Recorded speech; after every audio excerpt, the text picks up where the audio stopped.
ETF index mutual funds నేర్చుకుని stock మార్కెట్లో రాణించాలనుకుంటున్నారా? వెంటనే ఈ నెంబర్కి కాల్ చేయండి. హాయ్ హలో నమస్తే, welcome back to Suman TV. ప్రస్తుతం మనతో పాటు ఉన్నారు స్టాక్ మార్కెట్ అనలిస్ట్ సుందరరామరెడ్డి గారు. సార్తో మాట్లాడదాం. నమస్తే సార్. నమస్తే మ్యామ్. సార్, ఎన్ఎస్సి ఎప్పటికప్పుడు కొత్తవి ఇండెక్స్ లాంచ్ చేస్తూ ఉంటుంది. మరి ఇప్పుడు కొత్తగా థిమెటికల్ ఇండెక్స్ అయితే లాంచ్ అయింది. మరి దానివల్ల ఇన్వెస్టర్స్ కి బెనిఫిట్ ఏంటి, ఎలాంటి కొత్తది తీసుకుని వచ్చింది ఎన్ఎస్సి? ఈ మధ్యకాలంలో ఎన్ఎస్సి వాళ్ళు చాలా అగ్రెసివ్ గా లాంచ్ చేస్తున్నారండి. అండ్ అసెట్ మేనేజ్మెంట్ కంపెనీస్ కూడా అంతే స్పీడ్ గా ఈ ప్యాసివ్ ఫండ్స్ లాంచ్ చేస్తున్నారు. మీరు మంత్లీ ఆల్మోస్ట్ ఒక కొత్తది ఒక 2 to 3 ప్యాసివ్ ఫండ్స్ ని ఎయిమ్స్ వాళ్ళు లాంచ్ చేస్తున్నారంటే వాళ్ళు ఎంత అగ్రెసివ్గా ఉన్నారో చూడండి. లాస్ట్ 2-3 years లో ఉన్న స్పెషాలిటీ ఏంటంటే యాక్టివ్ మ్యూచువల్ ఫండ్స్ ని దాటిపోయేలాగా ఈ ప్యాసివ్ ఫండ్స్ అన్ని చాలా ఫాస్ట్ గా లాంచ్ చేస్తా ఉన్నారు అనమాట. అట్లా ఎన్ఎస్సి వాళ్ళు డెవలప్ చేసిన విత్ ఇన్ 2-3 months కి వీళ్ళు లాంచ్ చేస్తున్నారు. అండ్ ఇంతకుముందు ఎలక్ట్రికల్ వెహికల్స్ మీద అసలు ఇండెక్స్ లేవు ఇండియాలో. లాంచ్ చేశారు ఎన్ఎస్సి వాళ్ళు. విత్ ఇన్ 1 month కే టాటా వాళ్ళు లాంచ్ చేశారు అండ్ గ్రో వాళ్ళు లాంచ్ చేశారు.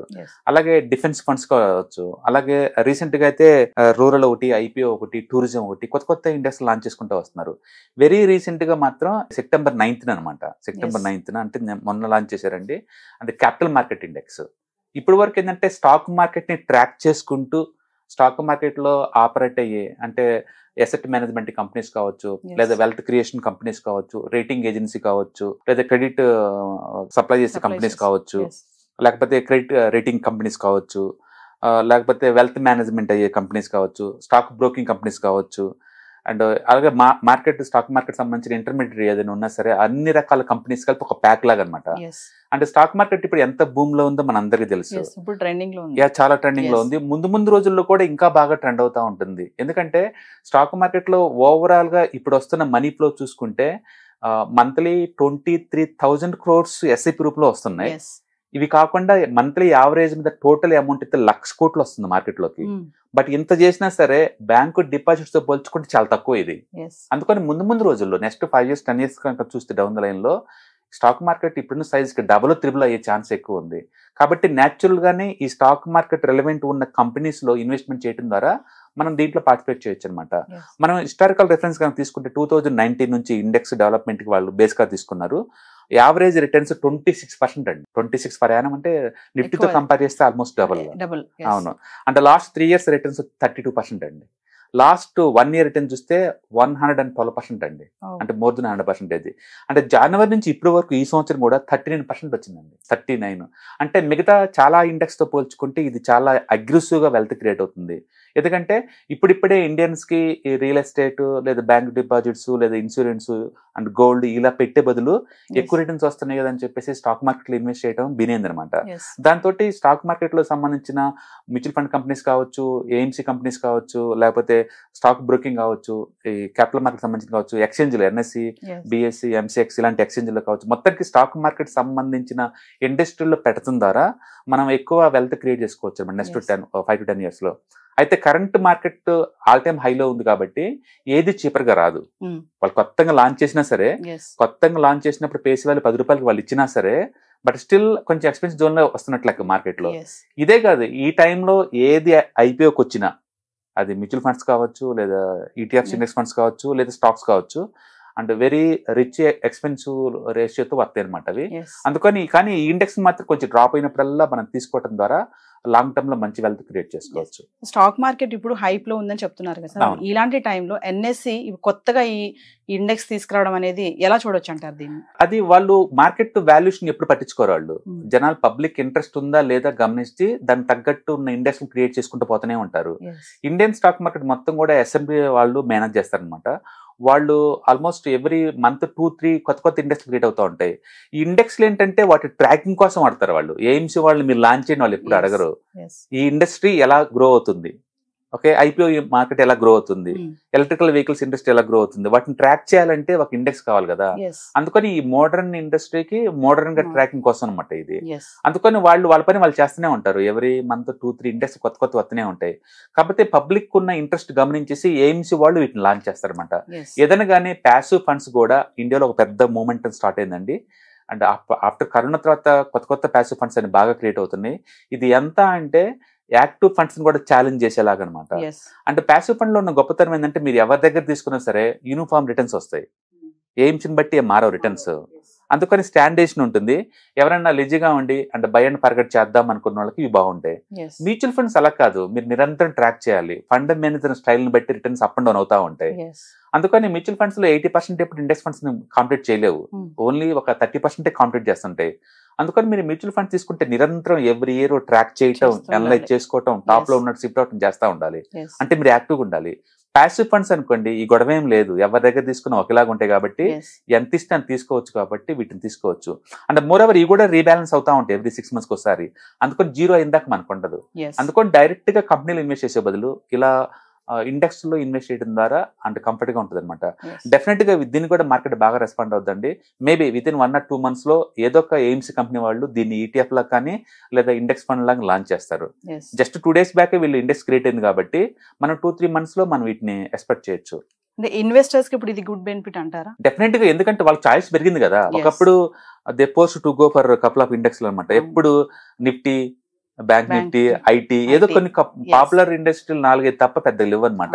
ఇప్పుడు కొత్త వస్తున్నాయి కదా. సపోజ్ ఇప్పుడు ఎలక్ట్రికల్ వెహికల్స్ ఉందనుకోండి, చైనాలో ఇప్పుడు టోటల్ ఎలక్ట్రికల్ వెహికల్స్ లో 50% మార్కెట్ ఆక్యుపేషన్ చేసింది ఎలక్ట్రికల్ వెహికల్స్. ఇండియాలో జస్ట్ స్టార్టింగ్ లో ఉందండి థీమ్, ఇది జస్ట్ 5% ఇండియాలో ఉంది.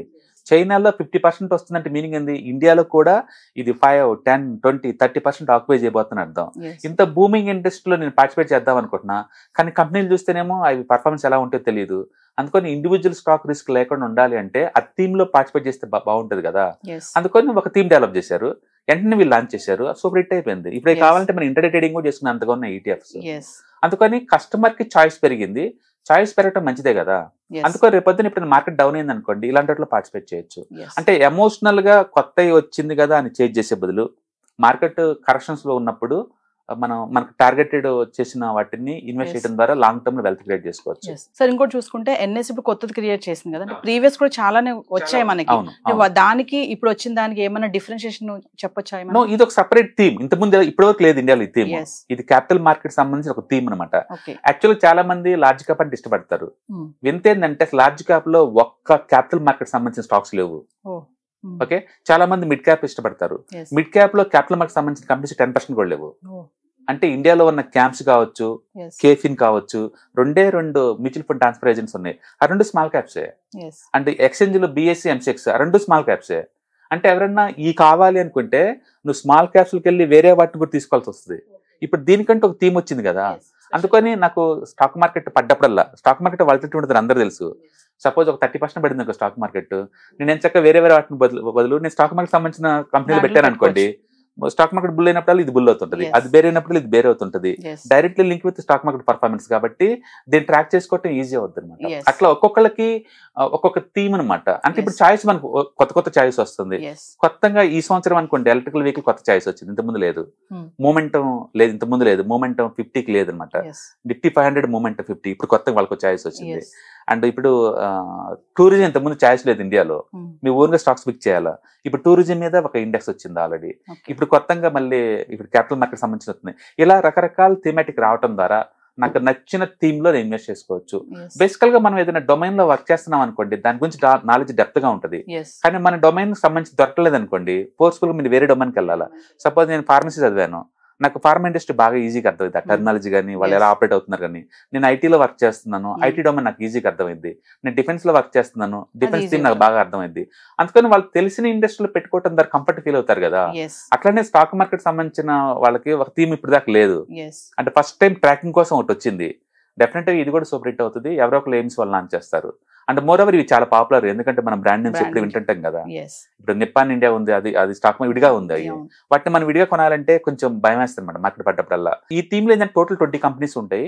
అంటే టాప్ 10 అనుకుంటే హెచ్డిఎఫ్సి ఏఎంసీ కంపెనీ అండి 12% వెయిటేజ్, అంటే BSc 15% weightage, and MCX exchange 10% weightage, and CDSL 10% weightage, and cams 8% weightage, and IEX 6% weightage, angel 1 5% weightage, and 361 5% weightage, Nippon వాళ్ళది 5% 4% వెయిటేజ్, కేఫిన్ అండ్ 4% వెయిటేజ్. ఇలా మొత్తం టోటల్ గా ఈ టాప్ 10 అనమాట.